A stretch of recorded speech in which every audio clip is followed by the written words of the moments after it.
আজকে বানাবো নুডলস। তার জন্য নিয়ে নিয়েছি একটা নুডলস, একটা ডিম। এখানে কিছু সবজি নিয়েছি, আলু কুচি, বরবটি কুচি, গাজর কুচি।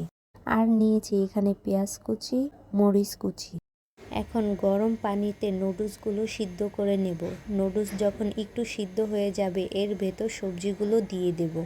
সবজিগুলো দিয়ে নুডলসের সাথে একটু সিদ্ধ করে নেব।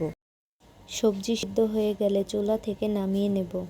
চুলায় একটা কড়াই বসিয়ে নেব। দিয়ে দেব পরিমাণ মতো তেল। তেলটা একটু গরম হয়ে গেলে দিয়ে দেব পেঁয়াজ মরিচ কুচি। এখন পেঁয়াজ মরিচ কুচিটা একটু ভেজে নেব। ভাজা হয়ে গেলে এর ভেতর দিয়ে দেব একটা ডিম। ডিমটা পেঁয়াজ মরিচের সাথে একটু ভালোভাবে ভেজে নেব। ডিমটা যখন ভাজা হয়ে যাবে তখন এর ভেতর দিয়ে দেব আগে থেকে সিদ্ধ করা নুডলসটা। এখন নুডলসে দিয়ে দেব লবণ, মরিচের গুঁড়া, নুডলসের মশলাগুলো নুডলসের সাথে ভালোভাবে মিশিয়ে নেব। মশলাগুলো নুডলসের সাথে ভালোভাবে মিশিয়ে নিয়ে নুডলসটা কিছুক্ষণ রান্না করে চুলা থেকে নামিয়ে নেব। তৈরি হয়ে গেল আমাদের নুডলস রান্না। কার কার এই রেসিপিটা ভালো লেগেছে